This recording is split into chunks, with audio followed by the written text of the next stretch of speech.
And welcome everyone to our expert webinar, Strategies for VUCA World.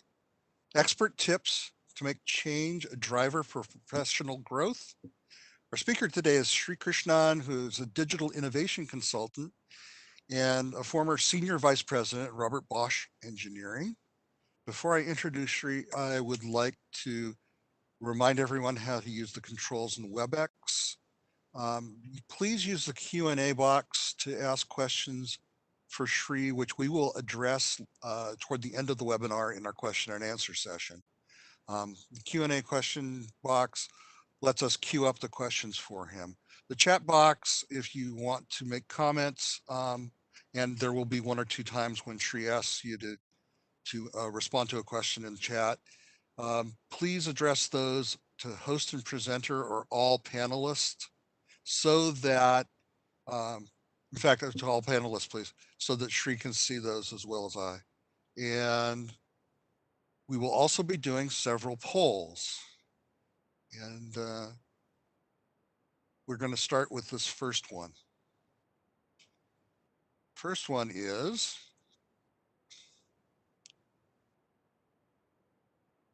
how much work experience do you have? And how are you feeling today? We're in an extended lockdown. I know that for our audience members in India, things are not looking very bright on the COVID situation. So we like to ask how people are doing and how your psychological state is. But we're also very interested in giving Sri an idea of how experienced our audience is.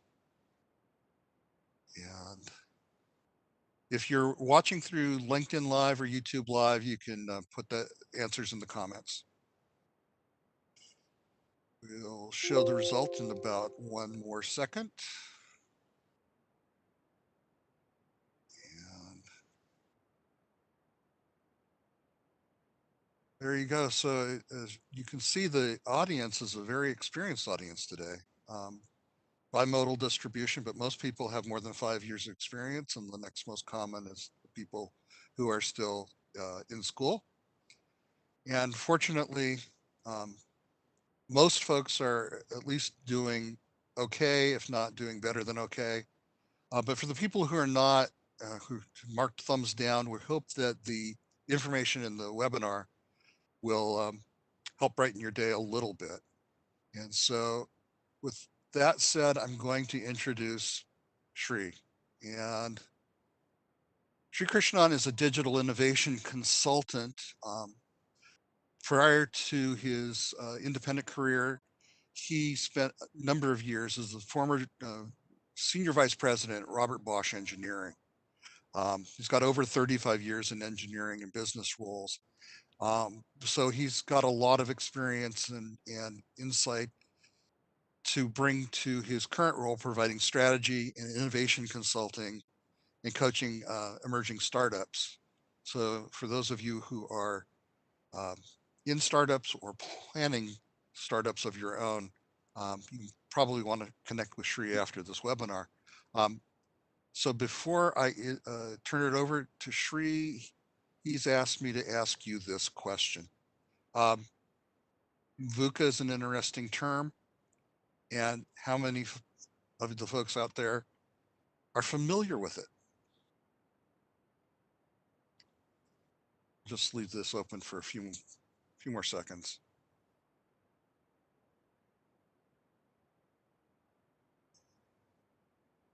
And as I'm watching the answers coming in, and it's not surprising, the result.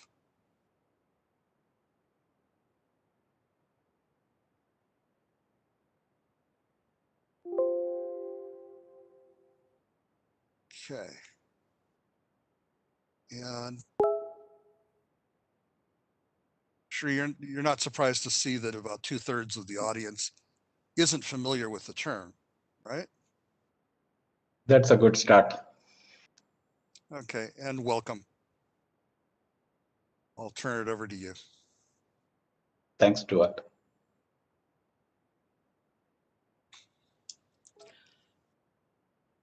Good evening, friends. This is Sri Krishnan here. Good evening to the people in my time zone and good morning to the people on the other side of the world who have joined early morning. Gives me immense pleasure to share some thoughts about what could we do for the professional growth, that too in the scenario of the VUCA world.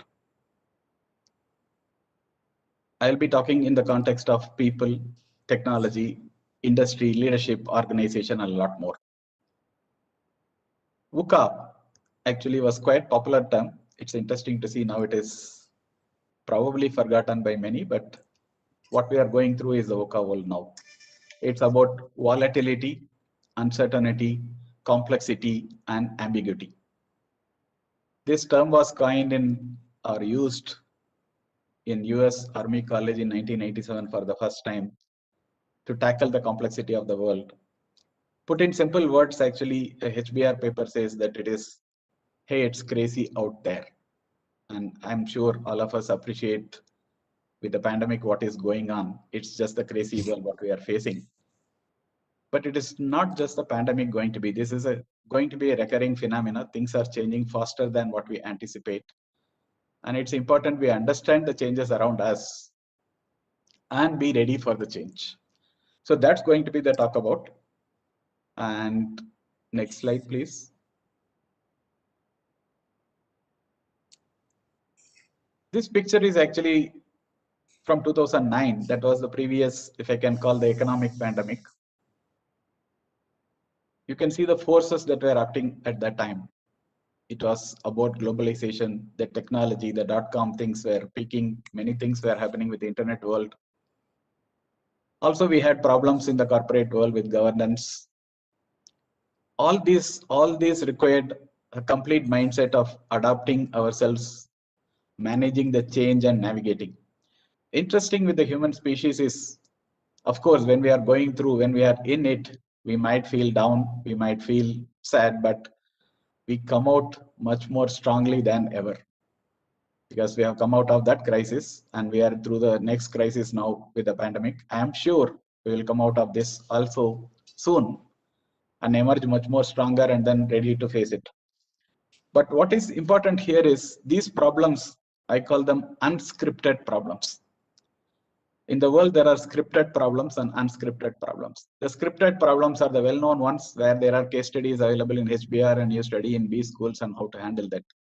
The unscripted problems are the ones we are facing for the first time. And probably, if I may say, the collective intelligence of human species fails miserably for some period. Of course, then we learn from that and improve continuously. That's what we are going through now. Again, it's part of the change. The world is never static. And that is the whole thing. How do we navigate your career in this kind of dynamic situation, the VUCA world?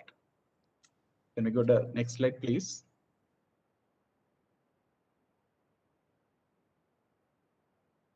Let's look at the poor CEO who is responsible to deliver still, independent of the market forces, independent of the world economic situation, independent of the pandemic. He has to answer still the question on quarterly results. If things go wrong in the world, he has to still answer what kind of risk planning he was doing. But most interestingly, look at some of the statistics and results from last year's. What were their top worries? What were they having? You see, close to 80% CEOs regularly worry about the workforce existing skills and ability to meet the dynamic needs. That's a key word.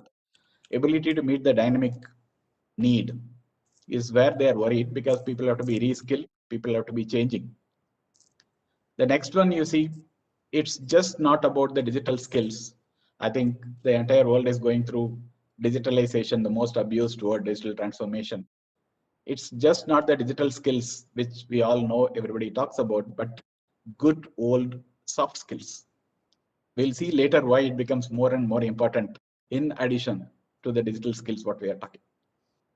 The last one, again, the global concern is about how to acquire, retain, and nurture talent, because there is a talent war going on all the time.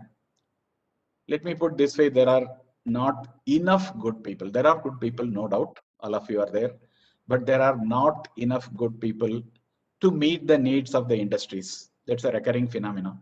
So there is a challenge of the CEOs. How do we get the great people into their companies, make them stay, and contribute wholeheartedly? That's the challenge the CEOs are facing. I will just invert the problem, and from the people who are aspiring for a great career, this is an opportunity. Actually, it's not a challenge, it's an opportunity, because every company needs great talent. And if we are able to change our perspectives, if we are willing to learn new things, I think the career is given. That's the storyline what we'll be seeing further. Next slide, please. I will start with examples out of my experience. Of course, I come from the IT industry, or more to be precise, engineering R&D industry, and the automotive industry. These are the two things where I have spent most time. So I will pick up some examples, but I'm sure all these examples are applicable to any industry you can think of. Very similar trends will be there. You can draw parallels. Let me start with the holy grail of software engineering, the programming language. Let's just look from 1960s. This video will show you every 5 years what happened with the topmost programming language. You see the Fortran is the king. 60s, 70s, still that's the topmost language being used. You see COBOL slightly coming up in 75s. Suddenly Pascal has come to the top in 80s. And then C overtakes. And Ada comes for a very, very short period, but C is back as the king in 90s. And then came C++, slowly emerging. And then suddenly comes out of horizon Java, JavaScript in 2000s. And then you see later Java has come to the top in 2005. And then you see the change again, what is going to happen. Suddenly Python is appearing, growing, 2015. And wow, there you see Python is the topmost one. If you look at these trends, interesting trends, the initial ones stayed for 15 years or 20 years, or at least in number 1, 2, 3 positions. But you see in the later years, even every 5 years, there are drastic changes happening. So that is the pace of change is drastically changing. Let's go through this poll now. As you can see, we just curious to understand when you started your career, if you're a software programmer, what was the language you used for the first program, and what is the language that you're using predominantly now. It would be interesting to see the statistics.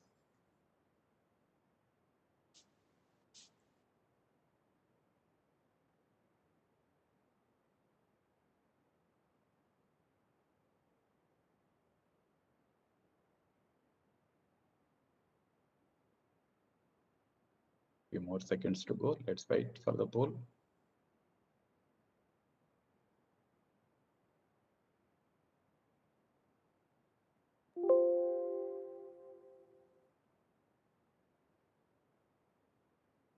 Good.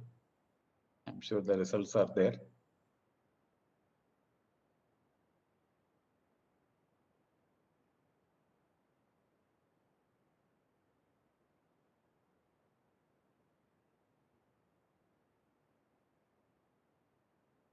I think this must be unstructured text, so there could be many, many things coming up.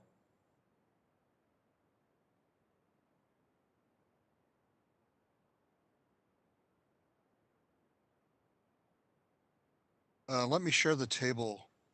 It's an interesting table. Oh, great.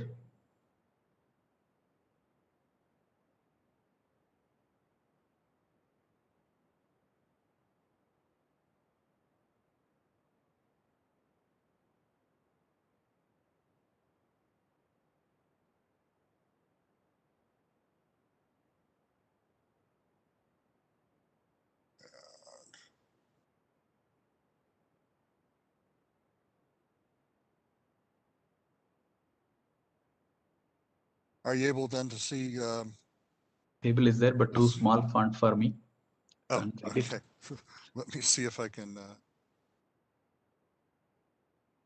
increase the font size. Or you could read it out, Stuart. It's okay. Is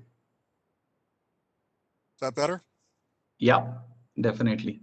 First programming language C, 26%. That shows any 5 year plus experience, whatever That would have been the thing. Interesting to see Fortran and Pascal guys also.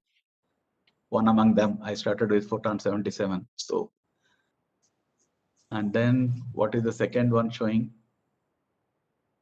Matches 28% Python. Next is Java. So the trends are right. Quite interesting. Thanks a lot, guys. All right. Shall we go to the next slide, please?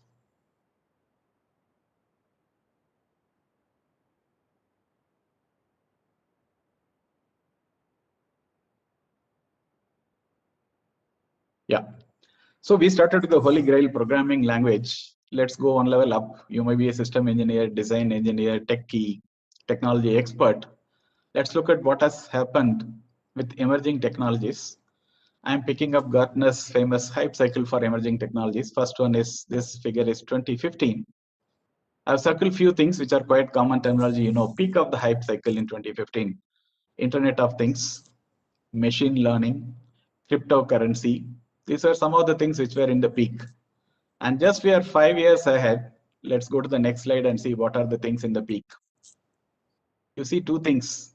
One is explainable AI. Another is embedded AI in green circles. Let's discuss this very interesting thing, because previous one, what we saw was machine learning was there, just starting.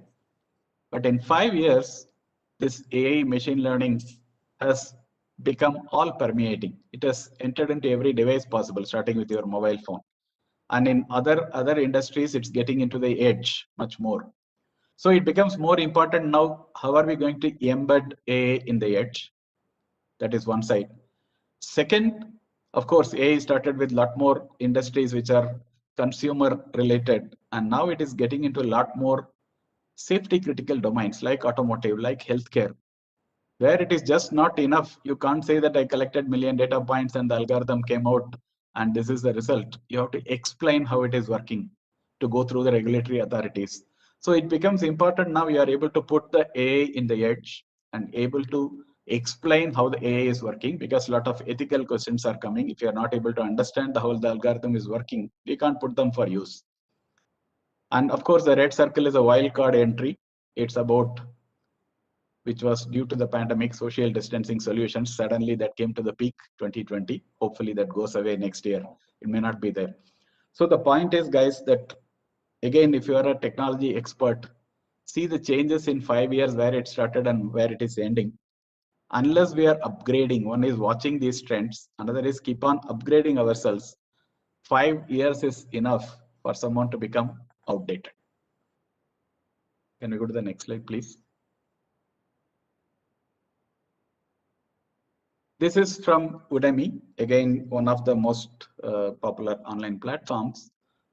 You see the technology skills. This is a mix of languages and technology. So this also shows a picture. If you look at 2016 to 19, what were the top things that people were taking courses there? TensorFlow, Chatbot, Microsoft Azure, architecture, top 3. If I look at our OpenCV, look at in 20, it is different. Of course, machine learning is there in a different form, but as 4th position, but look at the top 3. So this is the change. Again, 5-year window is more than sufficient to look at what is the hot skill. It's completely changing. That's why these online learning platforms are becoming more and more popular, because you can't find people to again teach you in person many of these things. We can't reach at scale. That's another trend. What is happening? People will be continuously upgrading themselves with new skills with online platforms. Can we go to the next slide, please? Let's come to the other category of people in this engineering IT organizations. It's the project managers and other managers who are actually managing the projects. SDLC models, the software development lifecycle models, if I look at again historically, it all started with the classical waterfall model, which is very interesting because it never works like that. The world is never in that model. The waterfall model assumes more or less you get a well-written requirements document which falls onto your hand from heaven probably. And then after that, you are ready to do design. You do the design document is finished, and then you start coding, done, do testing and release. That's a fantastic model if the world can work like that, but never. Soon people discovered that doesn't work like that. World is iterative because customers don't know exactly what they want. That's why you see iterative and prototyping as the next two models that came up, because you have to show to the customers. They can imagine to some level, but they will want to see, and then only they can further tell you what they want. That led to many of the iterative models, including the spiral. And then again, the waterfall came in a different form, V model, but it is little more structured, top down to bottom up, how to envision. The beauty later is the V model can be repeated in an iterative V. Multiple Vs can be there. It's not just one V. And then came the agile in late 90s and 2000s, started the agile methods. It's a spectrum of things, including Scrum and all other extreme programming and all those things. Then came the agile manifesto, and then also became a habit kind of a thing. Agile means there is no documentation required. You can do as you, it becomes like a free for all kind of a system feeling, which is not the original agile intention at all. It became like software is like the software cowboys can do that agile programming. Again, a lot more structured things started coming. And now agile is used in all safety critical domains as well, in automotive or in healthcare. Everybody is following the agile methods in various forms. And then it evolved into how do you do system of systems or scalable agile methods. All those things started coming up. So that's the evolution, what is happening. Again, if you consider if you are a project manager or a manager managing a group of projects, you have to evolve along with all these developments that are happening, tracking things, what is the latest. Interesting to understand what will be the 5 years down the line, the software development methodology, what will be used, and preparing ourselves.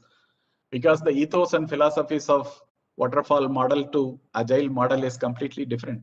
And if you're not able to understand that and change the mindset, it is not just some templates and forms. It's about the mindset when you talk of agile. You will become outdated as a project manager. So coming back to the same point, need to keep upgrading. Even if you're a manager, it's not just about a techie. Now I will move on to industries, and I'm picking up automotive, obviously. Look at this picture. This was one of the earliest automotive ad. I love this because it gives all the essentials as thought in those days. What was important? Starts with the title dispense with a horse. So that was a motivation for an automotive. Save the expense, care and anxiety of keeping a horse. And then it talks, the cost is half cent a mile, and it can run somewhere 8 to 20 miles an hour. And of course, then it talks of some technologies and says no odor, no vibration, suspension wire. This is quite interesting. What are they advertising? And price is $1,000 in those days, you can imagine. But this is quite interesting. What was the purpose of an automobile? It's basically essentially it's a contraption, a device that helps you to move from point A to point B. Can we have the next slide, please? And look at the latest Tesla Model X ad. What I have put here, taken from the Tesla website. First of all, does it look like a car? That's a big question mark. What is the ad talking? Of course, Tesla is talking of a lot of things, definitely about the power. They are talking of that it moves from 0 to 60 miles in 2.5 seconds. And it has got about 350 miles range. All those things are being talked. But more than that, what are they talking? It has got 10 teraflops processing power, and you can do any gaming like you are doing at your home gaming console. How does it matter in a car? That's an interesting question. And everybody in the car can play the game on the console. That's what he says. And then he says there is so much of connectivity with Bluetooth, Wi-Fi, and everything. And again, there is USB charging ports for you to charge your laptop, charge your iPad or any other tab and all those things. Imagine, and for every passenger. I mean, these are all becoming more important features. Of course, it is given what is the power of the engine or what is the speed, acceleration, all that becomes standard. But you look at what is emerging as a new technology. This becomes finally the car becomes not a contraption that helps you to move from point A to point B, but it is much more sophistication. It's a gadget on wheels. That's how the whole industry is emerging. Now, if you look at this industry, what are all the technologies being used? It's a plethora of sensors. You just look at the lower circle picture. There is a front facing radar, low range radar, mid range radar, backside camera, front side camera, side looking 360-degree view. There are so many sensors that helps you to keep on the lane, to do emergency braking, to watch your blind spots. There are so many assistance functions, so many things. And then if there's an electric vehicle, then you need the connection to the charging infrastructure remotely, or you go and connect it and you pay through your wallet in the car, or you pay through your payment gateway to the tolls, and you are always connected with your mobile phone as well as to the satellite and to the infrastructure and to the mobile network. So much data exchange is going on. I mean, it's no more about the device that was helping you to move from one point to another point. And if you look at the domain knowledge that is required, probably somebody who was an expert, let me say, in engine physics and about exhaust systems was considered a techie some decades ago. Today, the same person, probably if he wants to call himself as an automobile engineer, needs to know a lot more about these kind of connectivity technologies, artificial intelligence, and sensors and all that. These two ends of the spectrum. Can the same person learn, or without learning, can somebody become an expert in automotive industry as an overall level? That's the question what we need to debate as we go along. So the industries are getting much more complex over time than in the past. Next slide, please.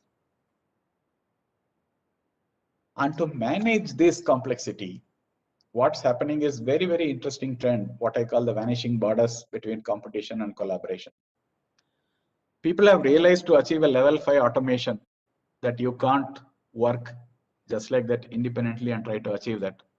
Instead of strategizing how to beat the competition, the CEOs have to think more on how to work together with competition so that we can conquer the market, not the competition, or create a new market rather than capturing a market. You look at some of the connections here.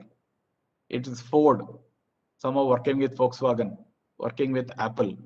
And you look on the right side, GM working with Honda, Honda is working with Toyota. All this, would it have been possible some decades back? Maybe in very small scale. But today it's a necessity. And not only the OEMs, even the suppliers are working together, forming joint ventures between the OEM and suppliers, between many startups which are emerging. So this is the landscape that is completely different if you had drawn this landscape even 20 years back. That's a necessity because of the complexity. The only way to conquer this complexity of the industry is only to collaborate. And what you would have seen, I prefer calling them as the tech mafia, because these are the new entrants who are nowhere in the mobility space, who are actually started in the IT space, who are giving infrastructure, cloud and connectivity and software that runs on your PC. And then suddenly they have come to the forefront, providing you automotive. Now they have converted the automotive industry as a mobility industry. Now we have an interesting poll question. Do you see this tech mafia as the market leaders of mobility industry in future? What do you see?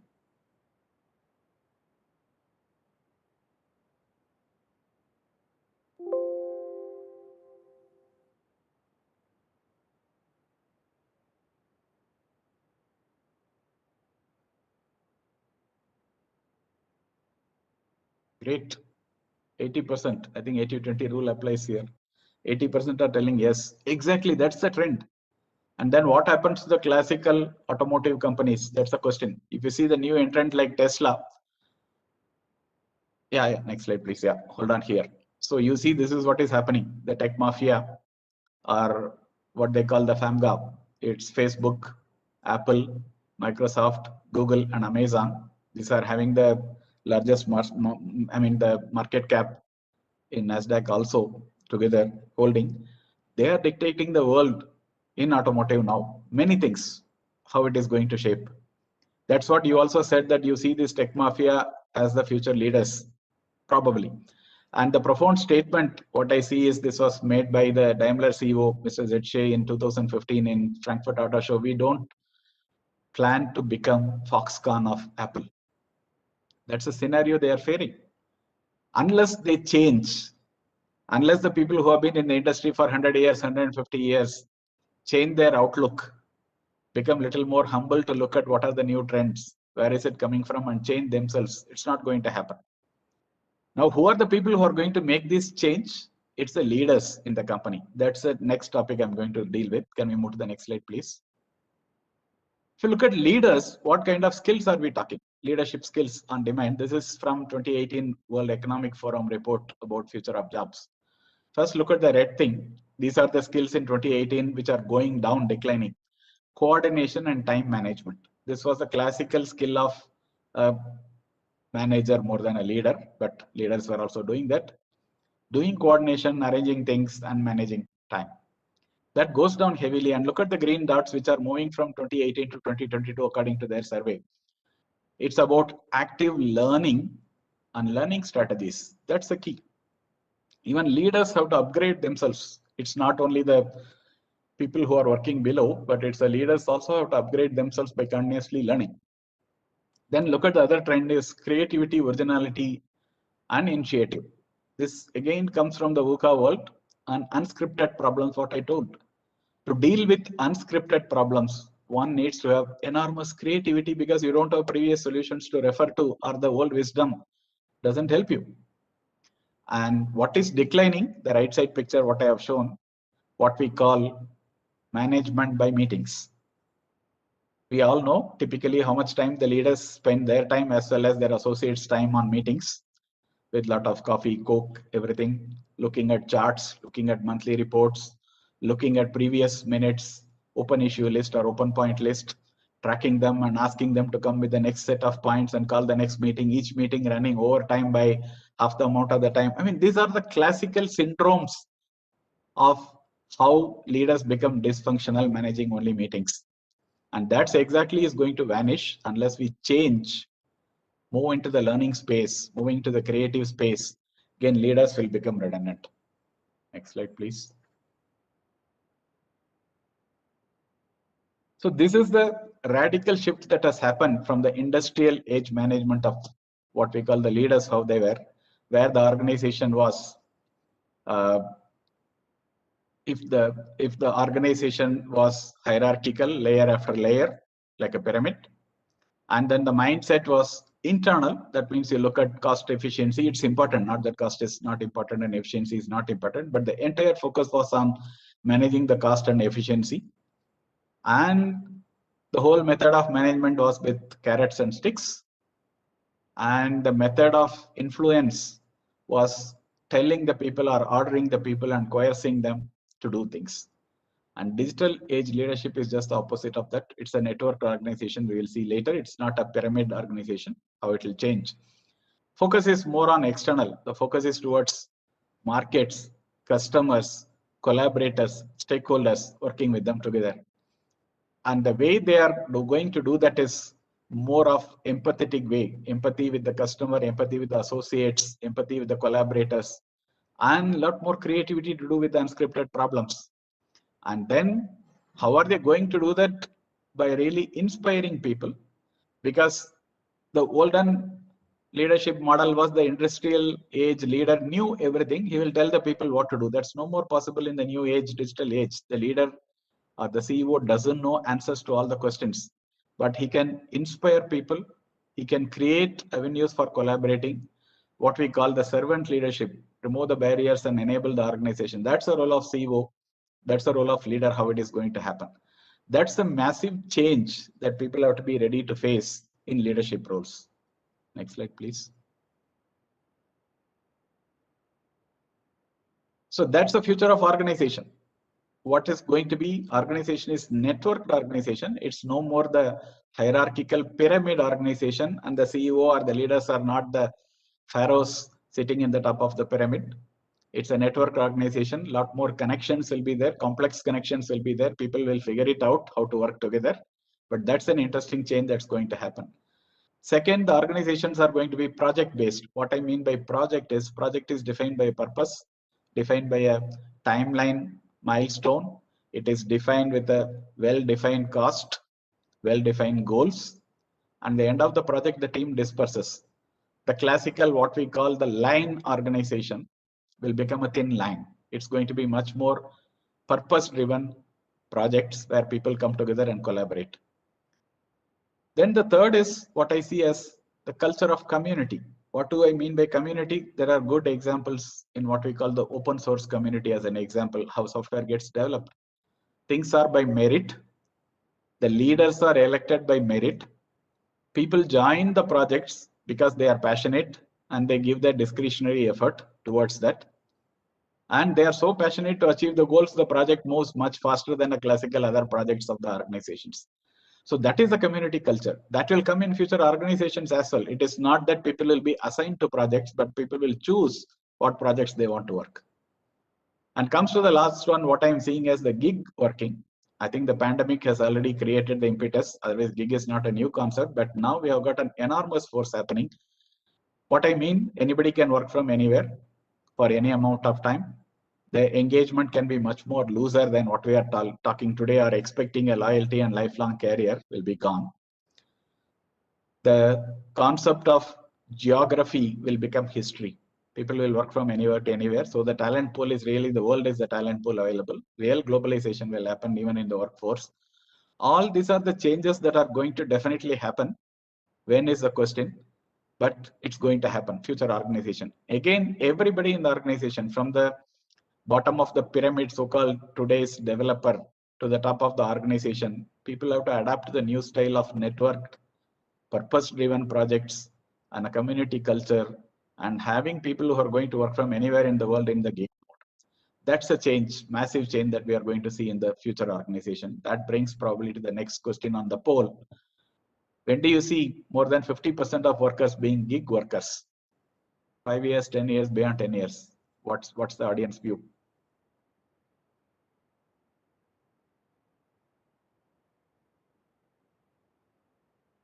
Be interesting to see the statistics that emerges.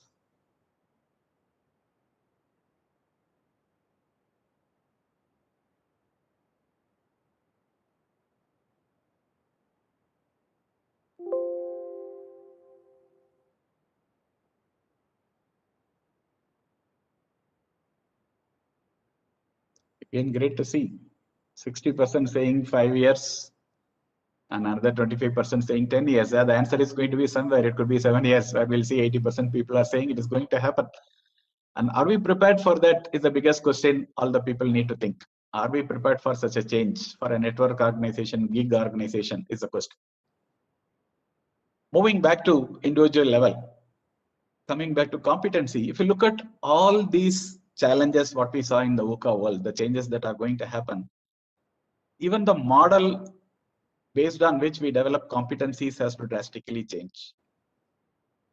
Once upon a time, it was so much thought that depth was considered so important. No doubt depth is required, but we discovered that depth is not sufficient. You need the breadth also of general knowledge.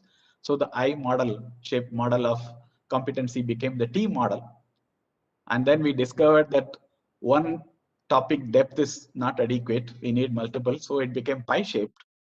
And then it has become now comb shaped. You need general knowledge, which is ever increasing, and depth in multiple topics, just not one or two topics. Because you would have seen, just take an automotive, to call yourself an automotive system engineer or to call an automotive domain leader, you need to know so many topics, and it is keep changing every 3 years, every 5 years, it's upgrading itself. So if you want to be really successful in the career, let us look at both breadth and depth in multiple topics. That's going to be the new shape of competency, what we have to look at. Can we have the next slide, please? Just summarizing so far, we are nearing the end. What and all we have seen. The complexity of the VUCA world we saw. We started with programming language, the holy grail, how it has changed initially every 10, 15 years and now every 5 years. We see the technology trends or the top of the hype cycle technologies, how it has changed in 5 years. We saw the complexity of the industries in an automotive. It is no more point A to point B, it's much more. And what kind of technologies are coming into the automotive. And we saw, to deal with this complexity, how competitors are collaborating and how new entrants are coming in. And we saw the leadership style of industry-led doesn't work anymore. Management by meeting doesn't work anymore. We have to prepare ourselves for the network, gig, community-based, purpose-driven organization. And to do that, all the layers of organization have to develop competencies, not just in one or two topics, breadth and multiple topics. That's a summary what we have seen so far. Next slide, please. So now coming to the strategies, how do you survive this complexity? We learn the concept, but how do we do that? How do we survive? How do we exist? Just not that, how do we excel ourselves in our professional careers? First one I would say is learning to learn. Many of us think probably once the college education or something is over, we think we have done with education, which is never true. It's a lifelong learning. Otherwise, we can't survive. So first we have to learn to learn. How do we learn new things? Allocating time, planning topics, making an annual plan. What do I learn this year? How do I upgrade myself? What are the trends? How do I learn new things? Because as we age, also our learning abilities go down. How am I going to learn? I'm going to read, I'm going to watch videos, am I going to join a community, work with people, learn together? There are many things to do. How am I going to learn? Second comes creativity. Associated is originality and initiative. It's not just creative ideas, but we have to do things with initiative. That's exactly because of what I said, the unscripted problems require creative solutions, and more unscripted problems are going to arise in the world. If you want to be successful in career, we need to be creative a lot more. And third comes is multiple skills, what we discussed. One skill is not going to carry anybody's career lifelong. People need to be developing multiple skills. And combining point 2 and 3 is what I mentioned the picture there. It is not just technical skills. It is just not the soft skills. We need creative skills. Balance of right brain and left brain activities. People need to learn arts, learn languages, which triggers different points of brain and helps you to balance your logical thinking as well. So that's the essence strategy. If you ask me, my view is learning to learn, being creative, and developing multiple skills continuously. That's the mantra. That's a strategy that will help us to have a successful career. Next slide, please. I would like to ask this question, quite interesting one. I will explain this strange looking words here, Ancora Imparo, but just can somebody make a guess? Who is this person? An eminent person here in this picture. You can put your answer in the poll or type on the chat window.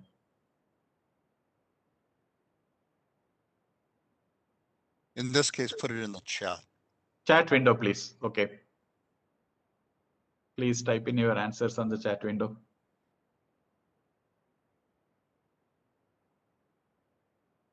Da Vinci, interesting.